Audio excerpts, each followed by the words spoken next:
Democratic Republic of Congo.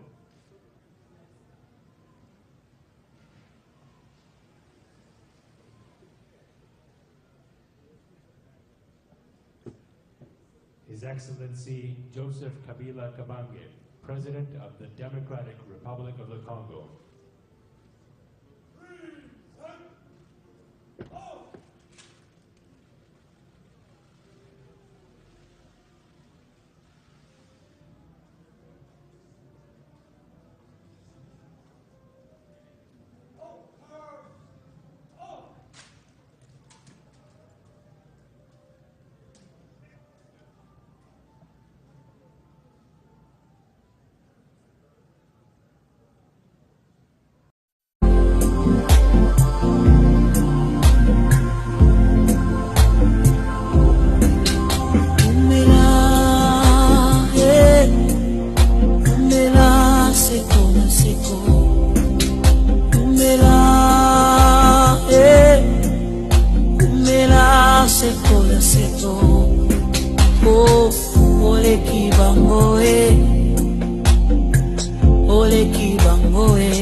Alors, welcome back, c'est Welcome TV.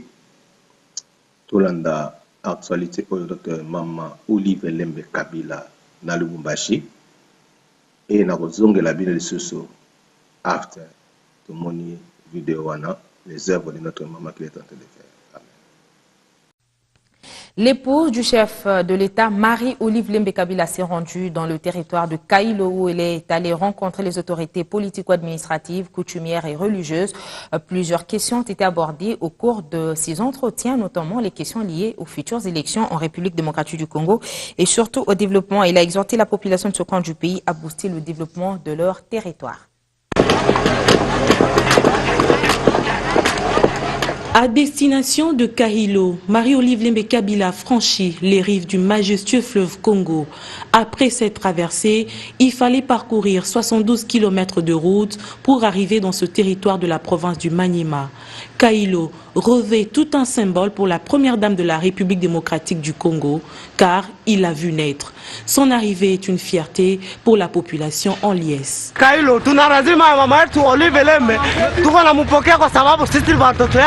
2 heures de route pour arriver, mais le temps n'avait plus d'importance car cette descente à Kailo est chargée de beaucoup d'émotions et de nostalgie. Marie-Olive Lembe Kabila entame une série d'audiences, d'abord avec les autorités coutumières, ensuite la délégation de la majorité présidentielle conduite par le secrétaire territorial chargé de stratégie. L'épouse du chef de l'État invite ses interlocuteurs à se focaliser sur les futures élections. Les élections viennent, préparez-vous à conséquence. C'est lui qui va remplacer le premier monsieur de la République au pouvoir, qu'il soit de la majorité. Et que la majorité ne puisse pas tomber, que ça puisse continuer avec tout succès. Les épouses des militaires et policiers soumettent leurs doléances à Marie-Olive Lembe Kabila. Celle-ci leur exhorte à l'amour, l'importance de l'équilibre dans la famille, le planning familial et à l'agriculture comme moyen de lutte contre l'insécurité alimentaire.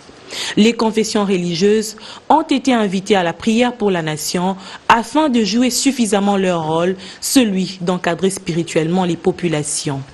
La société civile et la FEC ont également échangé avec la première dame de la République démocratique du Congo sur les développements de Kailo en mettant un accent sur les trafics commerciaux. Nous voulons vraiment que la route Kindu-Kisangani soit quand même applicable pour que nous puissions aussi respirer ici à Kailo par rapport au coût du transport.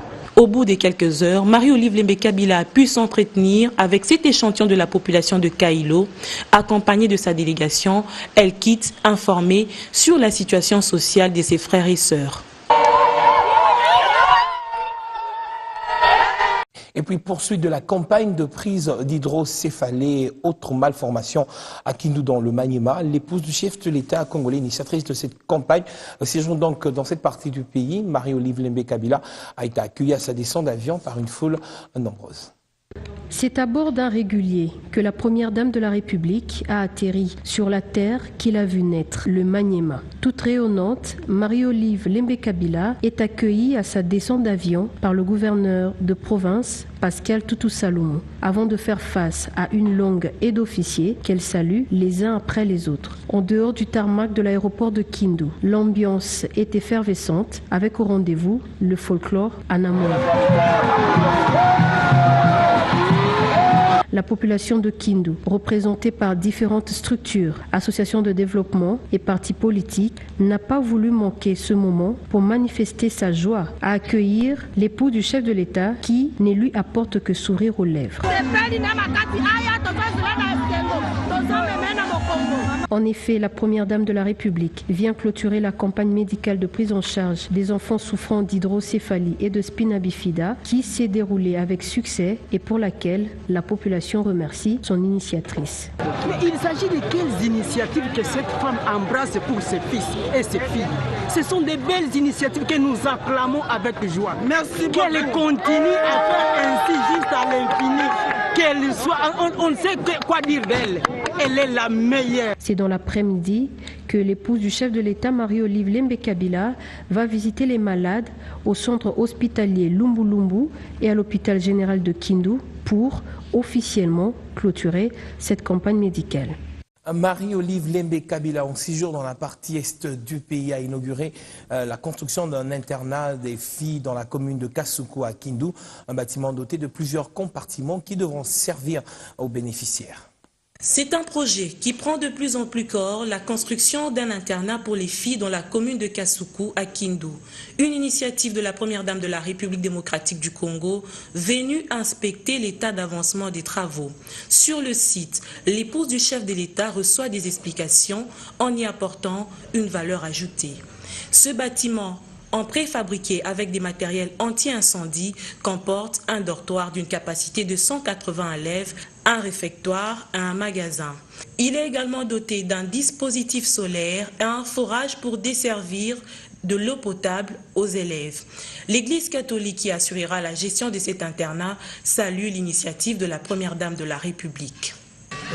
Une école, surtout pour les filles dans notre province, c'est sûrement une œuvre que l'Église encourage. Et je découvre moi-même aussi le lieu. Je vois qu'il y a un bâtiment qui n'est pas encore terminé. Il y a sûrement encore d'autres travaux qui seront faits. C'est peut-être après qu'on pourra savoir comment ça va être géré. Consternée par les pertes en vies humaines en Ituri suite à un éboulement, Marie-Olive Lembe Kabila saisit de cette opportunité pour adresser ses condoléances aux familles éplorées. Pour tous les enfants d'Ituri qui m'écoutaient,